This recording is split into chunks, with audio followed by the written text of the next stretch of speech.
From the Echo Network Studios here in Royal Oak, Michigan, this is another Odd Musings, and we are your hosts. I'm Brett Pinson. And I'm Scott Zambelli. And welcome back to the show, Joe Safadi from our sponsor, International Minute Press out of Plymouth, Michigan. I haven't left. He's been here for, now those that listen to November 29th, Joe was with us live on the air. Yep. He hasn't left. That's why he's wearing the same shirt. His wife Bridget actually changed the locks on the door. And his employees have barred him from showing up there. They even all moved so they couldn't have him stay on their couches or anything and that stuff. And his car got towed. Yep. Because he forgot to go out and put change in the meter. Yeah, that's right.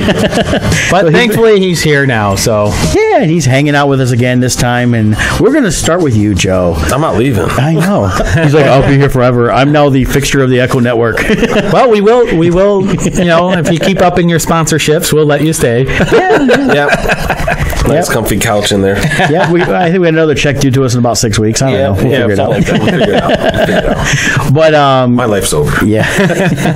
But as we said, you're from International Minute Press, and we talked a little bit last time you were on about your business and that. Yep. So I know what's changed between now and then is a whole lot of cool stuff that you're not willing to talk about because it hasn't actually happened in your life yet. It hasn't actually happened yet. Don't want to start that. I do got to say, we've really enjoyed having you as a sponsor. The check was great. We enjoyed that the most, of course. The check cleared. It didn't bounce, wasn't rubber, and wasn't a third-party post-dated welfare check. So it worked out great. But we've gotten artwork from you that we sell at the shows. It's been great having that. Our banner that's behind us on the video streams has been fantastic. We've gotten some good compliments on that. We even took it. We were both set up at a show in Akron at the beginning of November, and we were next to each other, so we had it right between us. So it was great to have that there. And I know Scott's been taking it to some of the craft shows he's been doing these past month.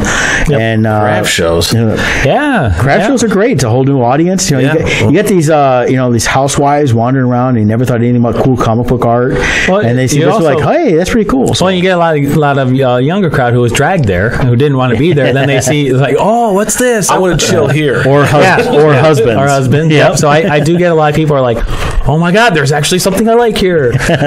So it is pretty cool. It's a nice different crowd than what I usually get. And the other nice thing is at a craft show, you're typically the only artist doing this type of thing, whereas at a Comic-Con, you got 300 other artists doing the same thing. Right. Yeah, so the weird thing about that, I remember we went to the Renaissance Festival. I'll make it real quick, short and sweet.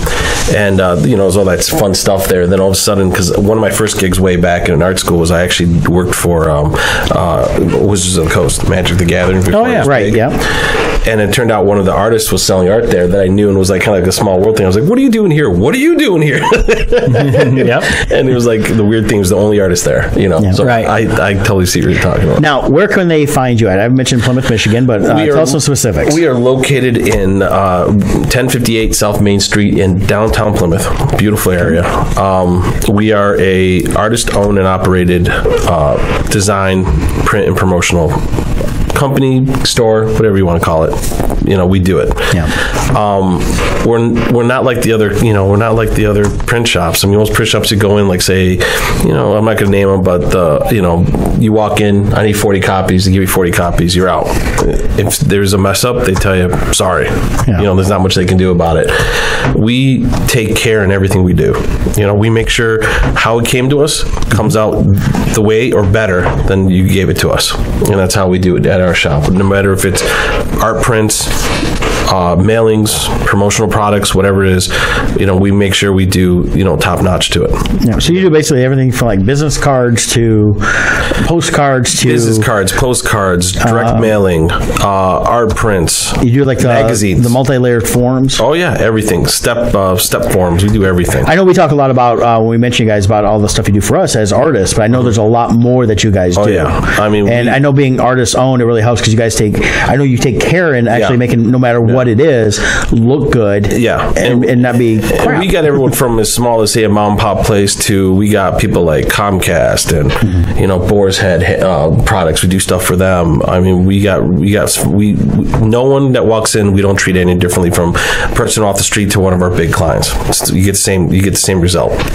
Well, good. And I can say that I've enjoyed going in and picking up stuff when we've ordered it, meeting the staff. I know she's not watching live because this is a pre-recorded show, but your wife Bridget's awesome. I had a chance to meet her at your grand opening a while back. Oh yeah, that was fun.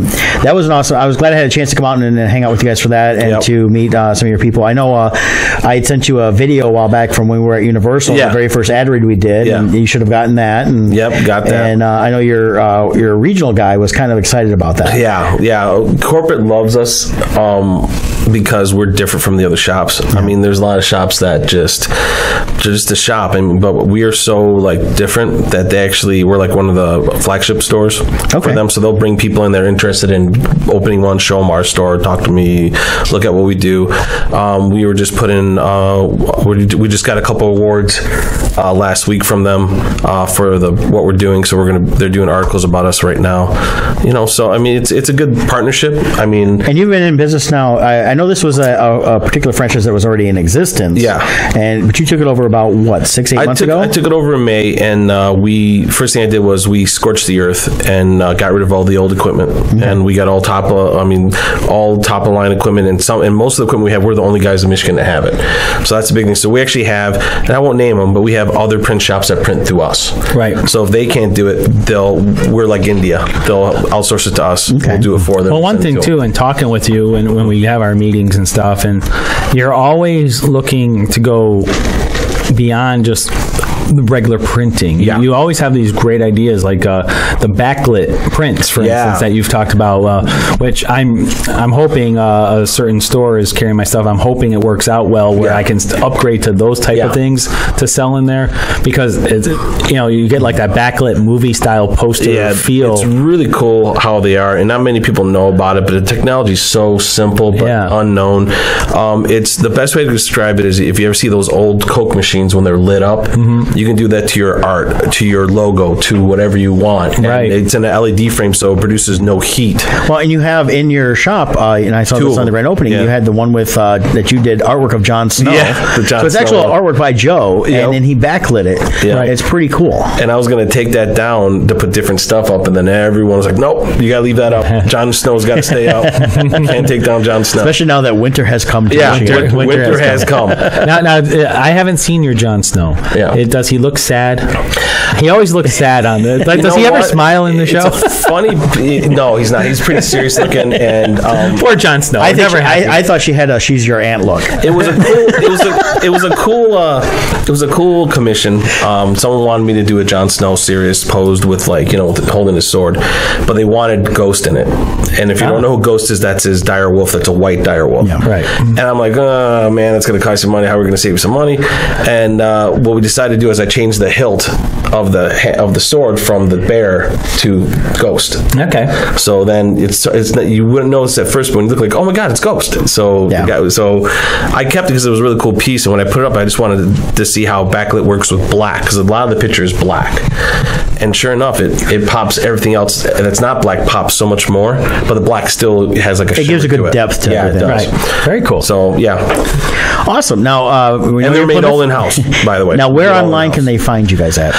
Right now we are at on Facebook. We're just at IMP Plymouth. Okay. Which is simple, and then on our website is my printer at actually it's myprinter.intlminutepress.com.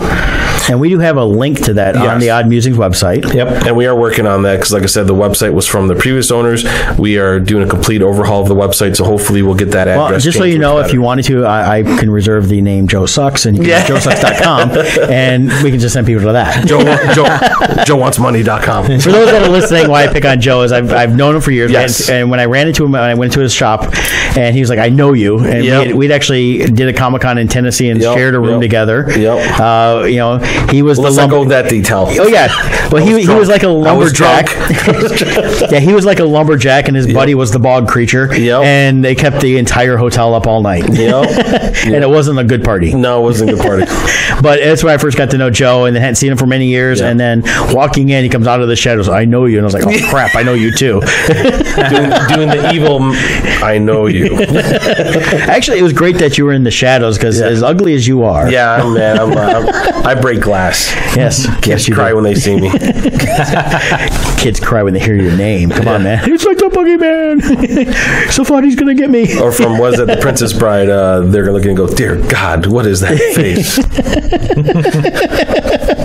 But appreciate having you here hanging out with us today as we talk about comedies. That's going to be our episode today. Yes. And talk a little bit about International Minute Press. We've definitely enjoyed having you as a sponsor. Yep. And we look forward to having you stick with us, hopefully, as time goes on. And I enjoyed paying you. Well, that's good because we're going to make you do it again. Can't wait. May have another. In fact, at any time, you're welcome to write us a check. In fact, you know what? We'll just let you take us out to lunch today. You keep telling me that. Yes. Well, they do have an Andiamo's right upstairs, and I'm sure you can pay for all that. So. You get to have anything off the kids' menu and water, all you want. Yeah, he's going to take us to Taco Bell. He goes, sky's the limit up to $5. He goes, you can. He's like, you can order a la carte as long as it's from these two things. That's right. And you get one of each. Well, one of them's water. Yes. You get a 4-piece chicken nugget kids meal, dry. I want that stuff there you go. overcooked. Yeah. So we're really glad you're joining us again for this episode here, and to segue away from Joe's. Well, we've been having a lot of comedic fun with Joe today, which leads into our hot topic today. Yes, of favorite comedians. Comedy is such a staple part of so many things in our culture for many years going back. I mean, I can't imagine a life without comedy and comedians. Yeah. You need, or as Mel Brooks was called in History of the World Part 1, stand-up philosophers. Yeah, right. Stand-up philosophers. Because, life is so serious as it is. You need comedy, whether it's professional comics or even everyday life. You need that comedy to break the tension and help you get through the day. It's good to be the king. Yes. So just off the bat, we'll start off talking about stand-up comedians. What are some of your favorites that come to mind when you think stand-up comedy? One of my all-time favorites has been John Panette, who died a few years ago. He died young. He was only 50. He had a heart attack in Pittsburgh. I knew that because I remember reading it while I was in Pittsburgh when it happened. Right. And I always liked him. He was a bigger guy, so he talked about his weight quite a bit and didn't allow people to control him by his weight, but he made fun of it and controlled that. And you can tell that's where he grew up, being a bigger kid. That's part of his comedy in that. But I always loved his bits about going to the buffets. Mm-hmm. And next time I was going, I do like a good buffet. And I think we were listening to him on your. You have them on your iPod or something? Yeah, I've got a few. Yeah, we were listening to them in the car, I think. Yep, I played some of those, and they're really good. My favorite is, and it's no longer there, as I didn't make it to Vegas before when they had the Wizard of Oz stuff at MGM. I would love to see it. He said he loved the Wizard of Oz buffet, and he sings like one of the Wizard of Oz songs, but switches it with all the food there. Was it pork chops and ribs and something else? Oh my! Oh yeah, stuff like that, and different things. I like his bit about going to a water park and then going in and being dragged by his family in the summertime to go to Disney World, and how he had it. He goes, do you know about that Gold Bond powder? He goes, yeah, I was carrying it. I was like an old West gunslinger with it, going. And that, but he's one of my favorites. Awesome. Jeff Dunham, who I got to meet early in his career. I was going to Morehead State University, and I already knew who he was from all the. In the 80s, you used to have a lot of these half-hour comedy shows on a bunch of the channels. I used to watch all of them. And when he came to town, I was like, I know who this guy is. Now, people that had been there on campus before knew him from years before, but that's the only way they knew him. I knew him from all these shows, and I went up afterwards, got a chance to talk to him, and he was, I think he was maybe 30 or not even that. He was probably in his 20s, and he had Peanut and he had Walter and stuff like that. And it was funny talking to him. He's one of the first celebrity people I met that goes, I think I've met you before. I was like, nope, but I've watched you on TV many times. You probably think you do. Right. And but it was great to meet him. He just actually the girl from American Idol who does the puppets. He just introduced her on. He did a bit with her on a recent award show or something. Right. But it was really cool to see him and her together because she does amazing work. And I'm blanking on her name. Yeah, I'm gonna look it up real quick here. But she's 12 years old or something.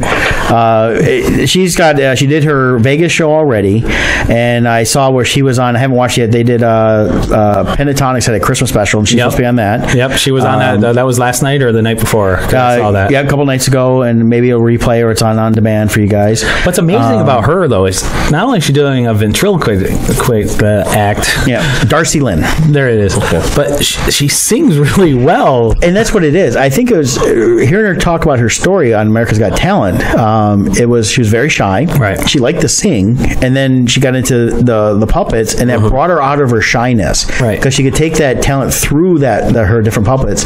And what I loved on America's Got Talent is every time she showed up, she had a new puppet, right? And she had something different. And I liked the little mouse character. She would tailor the stories, like she was the granny one that was hitting on Simon, right? The mouse that was hitting on the Scary Spice. Yep. Yeah.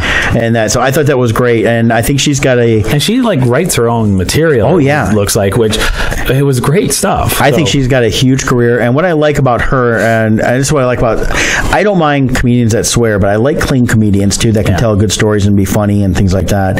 I think that's a bigger talent than being able to swear. There's so many comedians come out, they think they have to F-bomb this, F-bomb that. Well, it's the same with podcasts. Well, it's the same thing, yeah. People think, oh, it's cool and edgy and whatever. Just because you can doesn't mean you should. Right. Yeah. And that's what I liked about, now she's a young girl. Hopefully she wouldn't be out there swearing and everything else, but, it can happen. It can happen. And but I think she's got a huge career coming up because the amount of talent that's in this little girl shows. And you see someone like Jeff Dunham, who started doing ventriloquism around the same age that she is, and he had gotten like a ventriloquist dummy for Christmas one year, and that changed his whole life. Right. And he's gone on now to be the premier comic that does ventriloquism. There was another winner from America's Got Talent a few years ago. I always forget his name, but he's been in Vegas now for a while, and he does that. And him and Darcy have done a few things together too. So I think that's kind of a neat thing on comedy. But then separate from that, in terms of clean, Bill Cosby was always someone I like to listen to. And this is not to get into the current situation of Bill Cosby. We're not talking about that. So Bill Cosby in the 80s, he was king at the time. 60s. If you go back to the 60s and look at all his old albums that came out, My Brother Russell, and his big one was in the 70s. Was that in the 70s? The really big show that actually early 80s, around 82 was Bill Cosby himself. That's it. And that was probably he was already huge, had been a movie and TV star for decades at that point, as well as a comedian. He comes out with that. The big thing with that was it ended up on like HBO. So it was more than it was actual film. So I mean, that's when you get all these comedians were doing films for a few years at that point, but it took off really quick. And all it was is Bill Cosby sitting in a chair telling these stories. His classic sketches that became now classics, like The Dentist. And talk and the kid getting the cookie from the cookie jar. Right, because he's talking about his family at that point, his son, and his son cuts his hair, and he looks and goes, "What is that? A reverse mohawk?" Yeah, he did. Like, didn't he do like a boxcar racer? Like, was it Pinewood Derby thing he was talking about? He talked about some of that, but as a kid, and some of his older albums from the '60s, kind of his Fat Albert bits that led up to Fat Albert becoming a show in the '70s. It was the Buck Championship of the World, and it's basically it's like how many people can pile on top of the other person, and then here comes Fat Albert, hey, boom, boom, boom, and that's where Fat Albert came from prior to the Fat Albert and the Cosby Kids show. Right. And then he went on to having the best watch TV show and all kinds of stuff. But even out of the 60s, though, you had a lot of great comedians like Bob Newhart that went on to have, who was a very dry comedian, went on to have successful TV shows and things like that. George Carlin came out of the 60s, started one way, then became an edgier comic. He was already a little edgy, but he became real edgy as George the 60s went on. Did he have a TV show? He had a brief one. I thought he had like not variety or he had a couple different shows he was on. Did he? And then he did movies and that, but he was mainly known as, he was really as I mentioned, like a stand-up he was a stand-up philosopher. Right. And his the last 20 some odd years or so of his life of doing comedy was really social commentary on here's what's going on in the world, and here's what I don't agree with, here's the crap we see, and here's what we as people are responsible to do. Right. Whether you agree with him or not, he had his take on it. Most of his views I honestly didn't agree with, but I still enjoyed him. And because he did his comedy in a way that it wasn't like, well, if you disagree with me, you're wrong. I think also kind of thing. It's well, that's the thing. He was just giving his point of view, but he told it in a way that was entertaining and fun. Yes. No, for the people like Bill Cosby, I think this era's Bill Cosby type will have to be Jim Gaffigan. Yes. Because he's almost that same motif. He talks about family stuff that he likes, but he never once. I don't think he's ever. Well, he's got like 82 kids now, living in a 2-bedroom apartment in New York. But I don't think he's even said the word damn or anything in his his thing. And he's a cleaner comedian. Yeah. I like listening to his bits. You hear a lot of people know him from his Hot Pocket bits. Yeah. Or there's bacon being the best food in the world because it gives itself an applause. Yeah. But I did jump back real quick to pull up Carlin real quick because he did have a George Carlin show. He did a lot of voice work, but he was also on as a narrator and on screen on some of the Thomas and Friends stuff, which is funny because he was a very adult comic. Yeah. But he did some of the kids shows, Shining Time Station. Yeah, he was for a little bit. He was what do you call it? The conductor. Yeah, he was the conductor. Yeah, conductor on that show. So, and then he had a few other shows he'd pop on here and there and different bits. And of course, he did movies like the Bill and Ted movies. He was in Dogma, and then a few other appearances here and there as other characters. And then he did a ton of stuff as himself. But I mean, it kind of leads to what we're talking about is as crunch from the stand-up to the TV shows. It seems like nowadays the path for a comedian is so different now. I mean, back in the day, like you had Eddie Murphy Raw. You know, when they would have these, like HBO went on the thing where they really promoted these comedians. Well, but even prior to that was Johnny Carson, where he would highlight these newcomers. Jim Carrey was found that way, and it's like Kevin Pollak has talked many times on his show. He has another podcast I like called the Kevin Pollak Chat Show. Yeah. And the goal of a comedian, especially in the 70s, leading into the 80s, was to get on the Tonight Show with Johnny Carson. And it wasn't just to get on, but to hopefully be invited over to the couch. Right. And I haven't heard Pollak talk about this recently on a show again, is he was doing some stand-up, and the guy that booked the show said, I think you're ready. And Pollak was like, no, I kind of want to come on when I'm known for something else besides just the stand-up, because he was looking to act as well. Right. Well, he ended up getting the role in Willow, which is one of his first big roles, and so he got to come on and do a little bit of stand-up, but he wanted to sit on the couch with Johnny. So he sits on the couch and he starts doing his bits. What was he in Willow? He was one of the brownies. Oh, you're absolutely right. Of course I am. That. Like, what was he in Willow? I don't remember Jam about Willow. But that was the goal of comedians was, because if you got on the Tonight Show and you were a hit in your 5 minutes, Johnny invited you to sit on the couch and talk to him. Yep. And when you did that, every door in LA that was the blessing. And it was a big deal. And there was guys that come on, and sometimes they come on 2 or 3 times and just do their stand-up but never get invited over. Then eventually they get invited over, and everything changed for their lives at that point. Because Carson was big on promoting comedians. Right. He was a comedian himself when he originally started, and then ends up on the Tonight Show. Yeah. Right. And from there, he helped acts. He helped people. He basically encouraged people's careers in a lot of ways.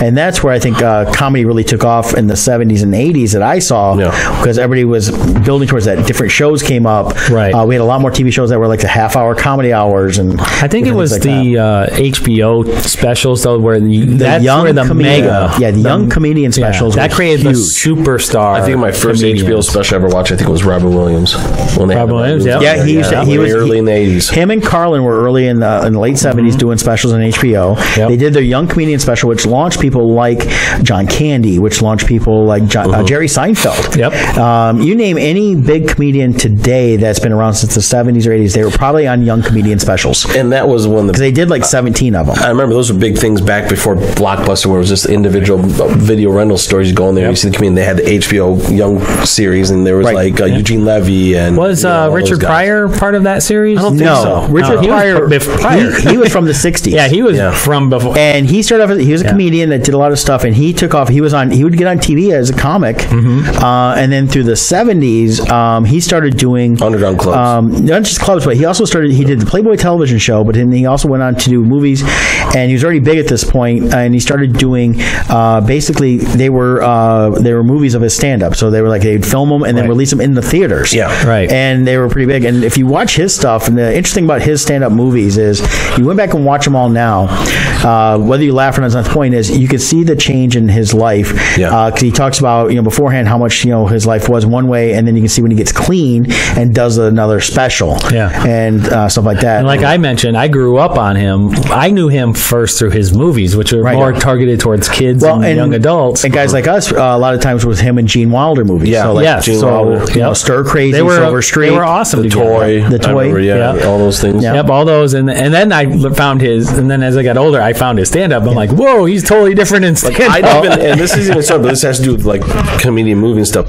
I did not realize that he wrote with Albert Brooks. Not Albert Brooks. Mel Brooks. Mel Brooks. He wrote Blazing Saddles. Do you know which parts he wrote? I thought it was all the sheriff's parts, wasn't it? Because he was supposed to be the sheriff.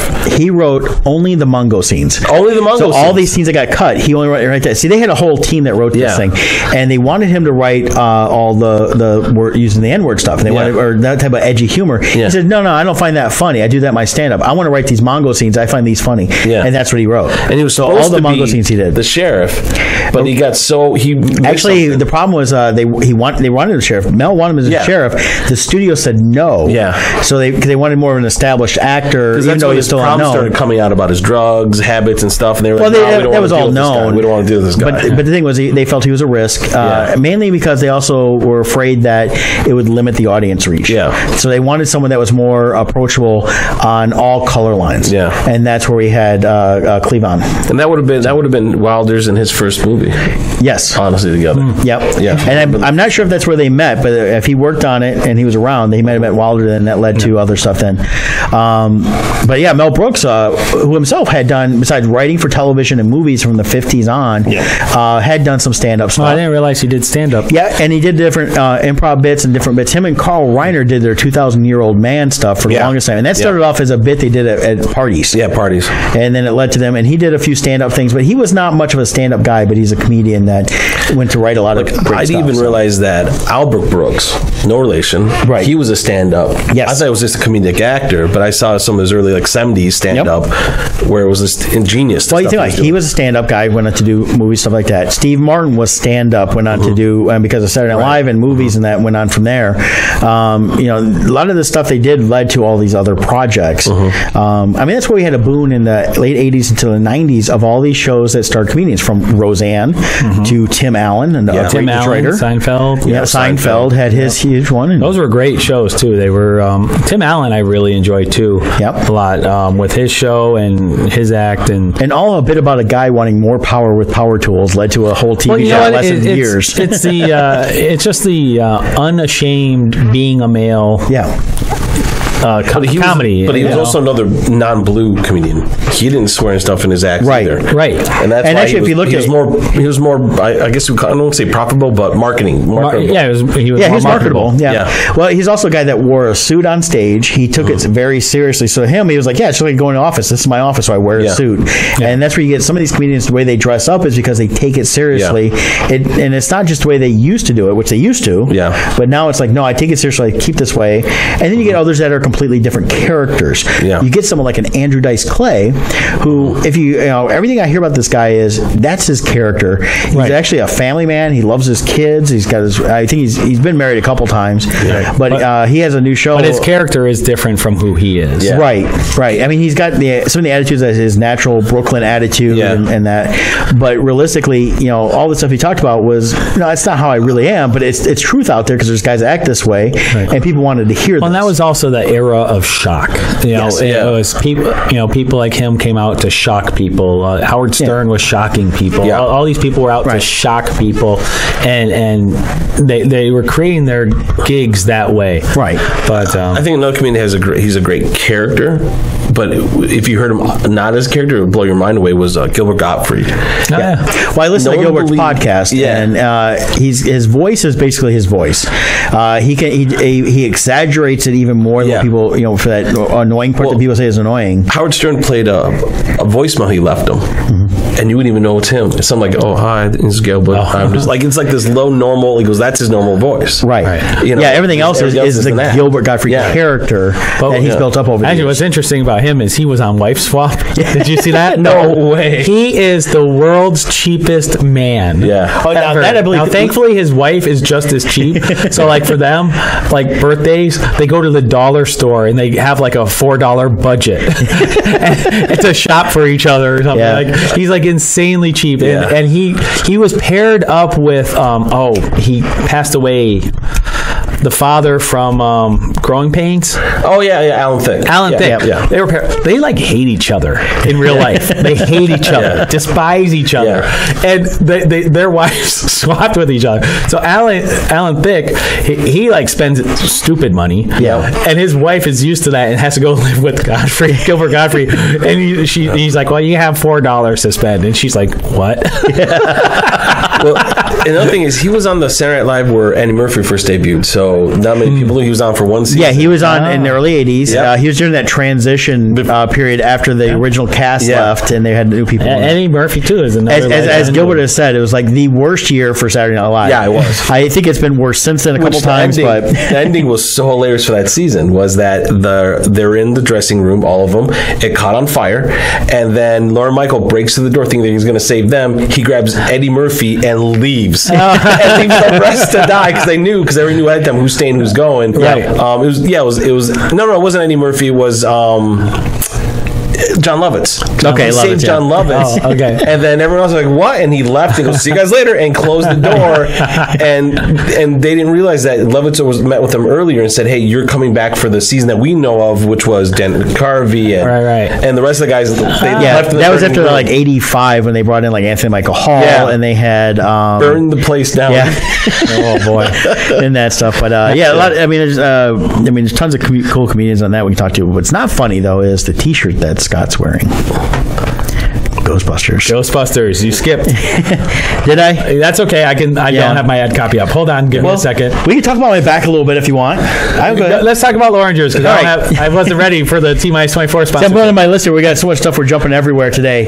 Loranger Family Chiropractic. Your journey to wellness begins here. You build a healthy lifestyle with chiropractic care. At Loranger Family Chiropractic Center PC, they take great pride in providing the finest chiropractic care to each and every patient. No joke. They take care of everybody. They offer on-site digital x-rays, massage therapy, orthotics by foot levelers, young living essential oils, aromatherapy, and a full line of vitamins, all in a family-oriented environment. Located in Belleville, Michigan and Dexter, Michigan, give them a call, 734-697-4244. They can set you up with a consultation. If you're not in the area and want to get a referral to somewhere, they can do that for you also. They know everybody around the country, it seems like, that's in chiropractic. Visit them at LorangerFamilyChiropractic.com. We have a link at OddMusings.com. Check them out. I've been going for years. Love them. They take good care of me, and they've been taking care of Ashley, the Comic-Con kid, as well. That's right. So thank you for that. Yeah. So we've been talking a lot about the different comedians we like. I want to talk about one, though, in particular, who's super hot right now. Well, that's what I was going to ask you. Who do you want to talk about? Well, my personal favorite, which we won't talk about yet, Mitch Hedberg is a personal favorite of mine. I love his work and how he does it. But someone who is absolutely on fire right now and pretty much owns everything, Kevin Hart.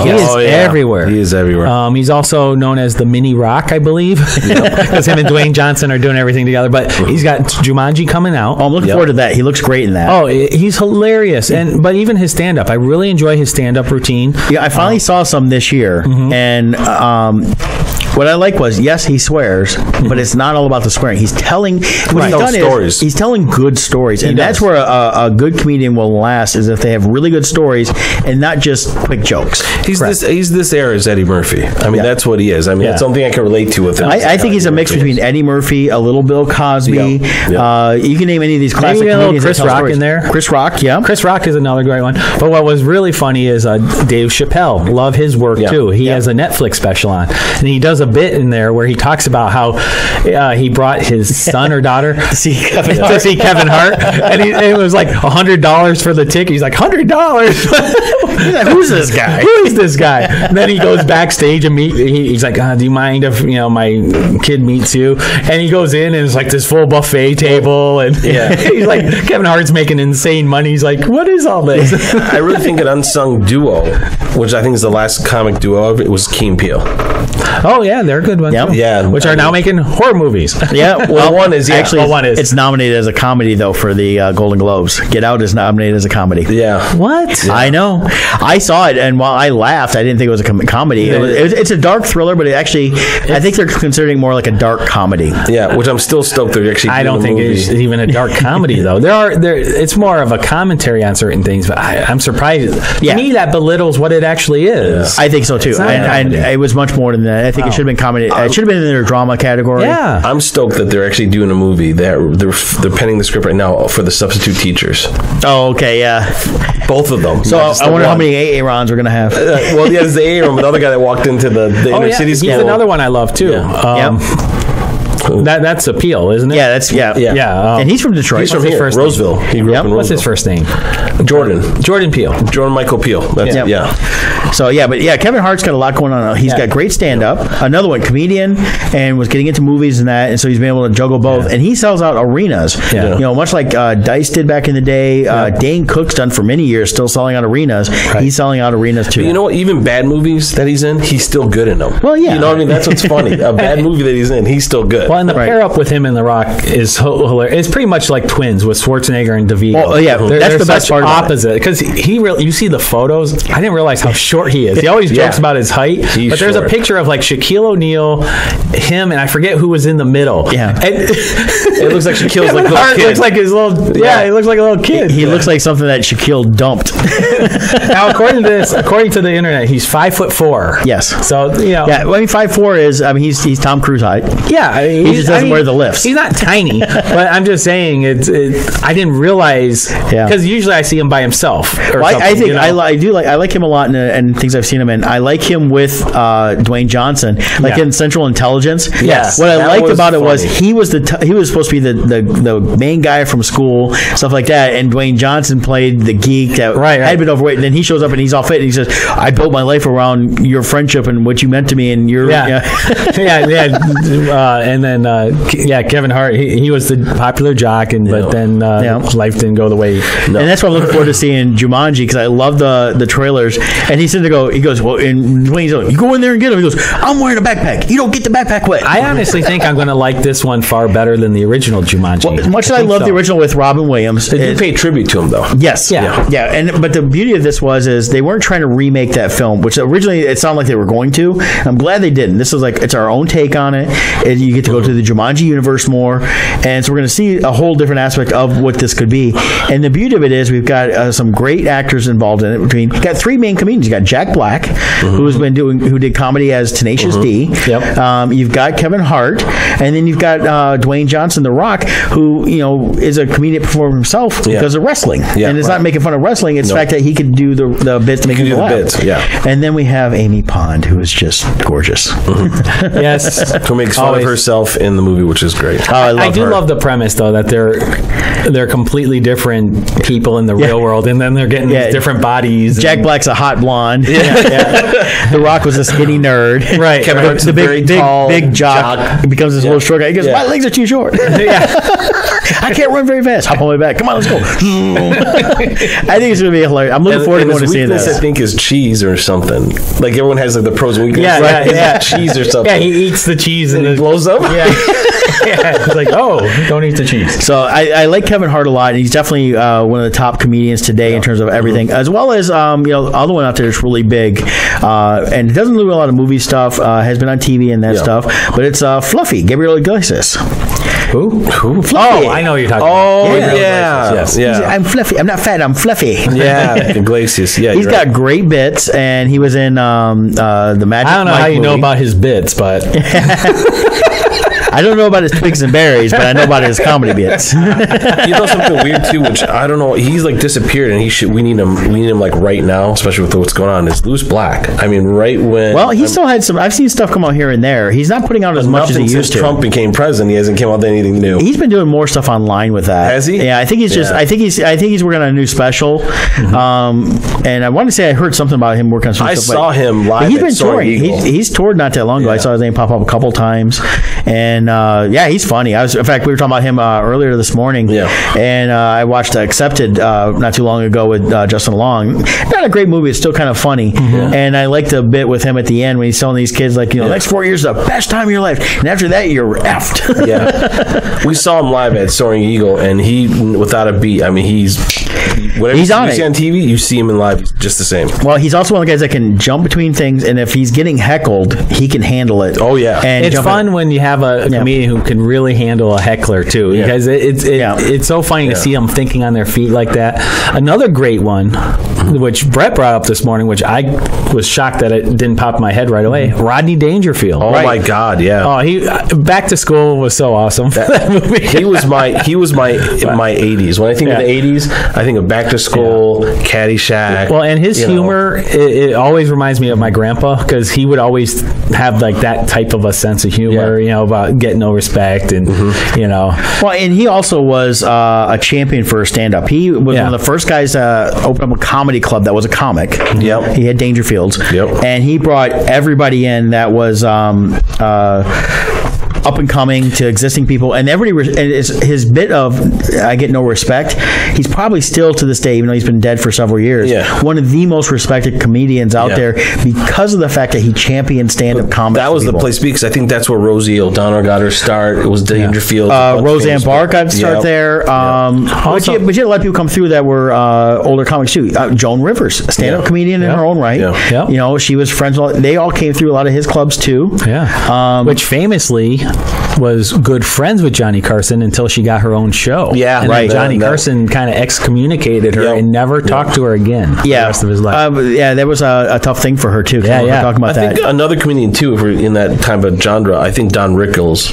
Oh, yes, I was going to bring up Don. He just died this past year. Don Rickles was. I love Don Knotts and Don Rickles. Yeah, because I grew up on the Disney movies. They would do like. You had Tim Conway and Don Tim Knotts. Conway. That's Don Rickles. I think he's the only person that can be racial and get away with it. If you go back and watch his stuff, that's what I'm saying. The thing is too is if and when as he got older and people would say, you know, he'd come back and he'd say something and he goes, "Don't be getting mad at me. You know, this is just you basically get over yourself." He was no hold bars. He made fun of everybody, and where the best bit he did it forever was he'd walk out into the audience and start picking on people. And my thing is, if you got upset at that, there's something wrong with you because the thing was it was never malicious. He's just making fun of you, but it wasn't even meant to hurt you. Because the thing is, if you really listen to him, he's making fun of himself in a lot of ways. My wife never heard of him, and when he died, I showed her a clip where he was doing his thing in Vegas, and it was an African American. He goes, it was a roast for one of his friends. I think it was like Sammy Davis Jr. He said, "You know, Sammy's the only guy I know that can move into me. That's why we're moving out."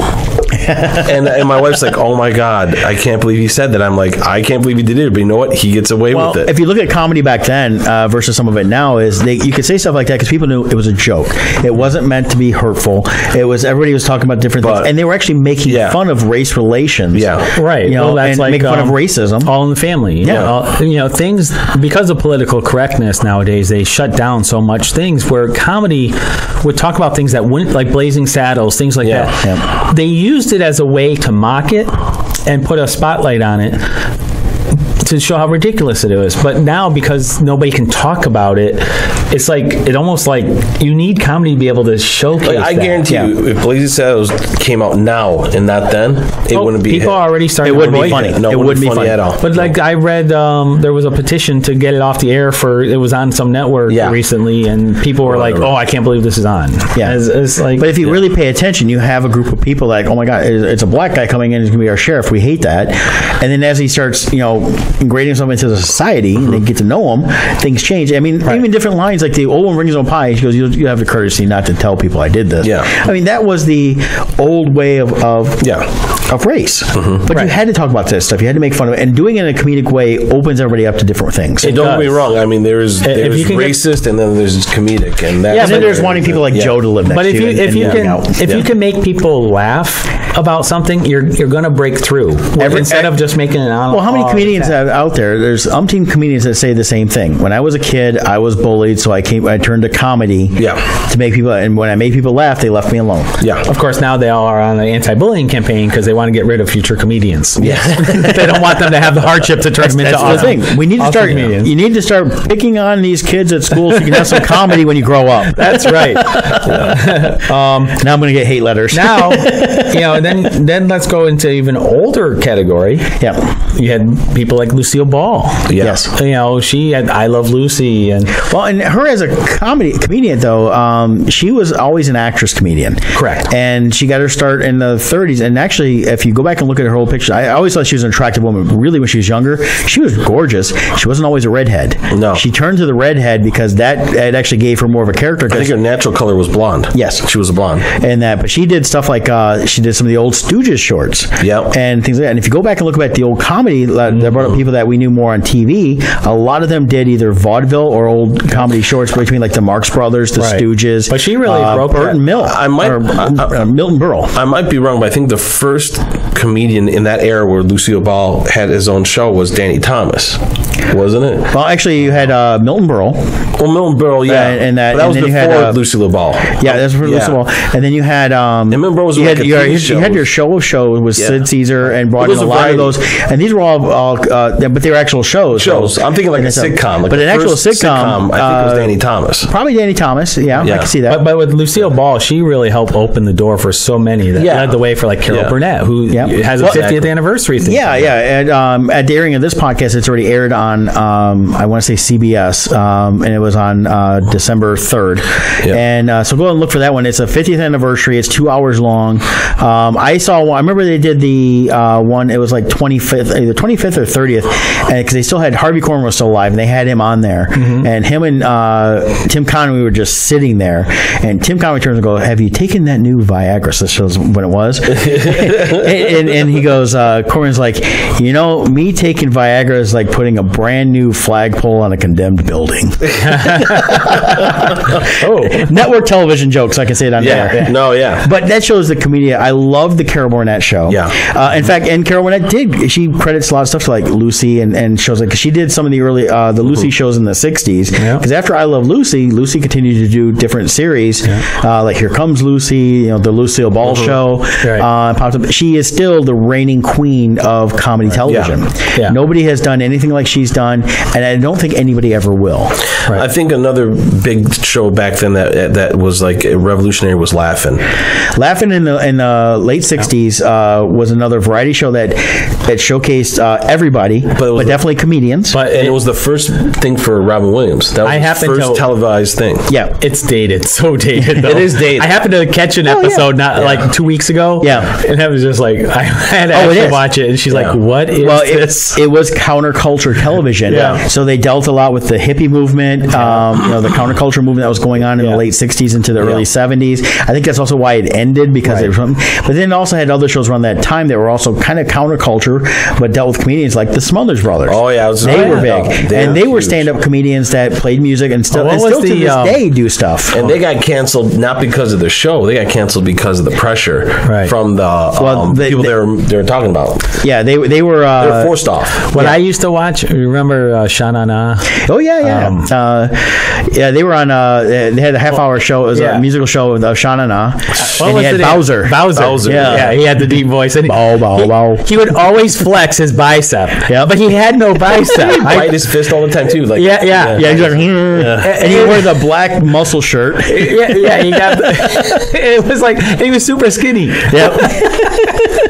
But they were like a bunch of greasers. They all had their hair greased back and all that. But it's like as a kid, I loved it. Yeah, but like the older comedians, like you had, because of Lucille Ball, you led to a lot of the females being just like Joan Rivers and stuff like that. Even Roseanne Barr. And then leading into the 70s, from all the different comic stuff, you led into shows that were there's a lot of different changes in the 70s in terms of comedy TV. But you had stuff like Good Times, and then you had I loved Good Times. You had Jimmy Walker, who played JJ. They were a spinoff, weren't they? Yeah, I believe they were. They were a small spinoff of, I believe, it was All in the Family. I think I want to say Florida. The mom was on that, and then they spun off from. I think you're right. But Jimmy Walker is a comedian, stand-up comedian, tours as a stand-up, and has made a living as a stand-up for the last 30 years since the show went off the air. He's done other things here and there, but that's been his primary source of income. If we're going that way, I think the next one in that genre would be like Three's Company. Was another big one. Well, I mean, in terms of comedian, was John Ritter, but John Ritter wasn't really stand-up. He was just an actor. No, he was improv. He was improv. He was. And that's how I knew was there was a. But a lot of those improv actors were never meant to be stand-up. They always wanted to do. They did improv because of their actual wanted to act in their movies and TV shows. And this is how I found out it was improv. It was a Robin Williams stand-up special. A bunch of famous people in the crowd. He sees John Ritter and he stops the whole show and goes, "I want you to come. I want to do improv with you right now." Yeah, out of nowhere. Yeah, well, Ritter came through like the Groundlings and that. Yeah. So I mean, a lot of the actors actors we see that do comedy movies and TV shows now came through the Groundlings or Second City, but most of them have never done actual stand-up. But he was an unsung improvisational actor. Awesome. I mean, big time. Well, I want to take a quick moment too to give a shout out to our sponsor T-24. Yep. They're creators of unique pop culture T-shirts and vinyl decals at T-24.com. You will find over 140 graphic tees and hundreds of vinyl decals based on your favorite movies, TV shows, comic books, and video games. So go to their website at T-24.com. That's TEEMINUS 24.com and check out their fun selection of products. And after you find something you like, use coupon code ODD, ODD, at checkout to get 10% off your entire purchase. You can also follow them on T-24 and on Facebook, Twitter, and Instagram, where they post about their latest designs and share updates from the conventions they attend. Shirts to fit your fandom. Yep, and you're wearing their Busters shirt today. Yes, I got the Ghostbusters, which also had awesome comedians in it. Bill Murray and Dan Aykroyd. And great comedic actors from TV and movies. Yeah. Did a lot of writing. I'm wearing the Voldemort Lestrange from their Harry Potter t-shirts that are online exclusives. Yep. And that, so... which is funny if you're drinking the giggle juice, or what is it? Wasn't there something that made them all laugh? I'm sure there's a giggle juice in it. Some kind of potion. I forget what it was.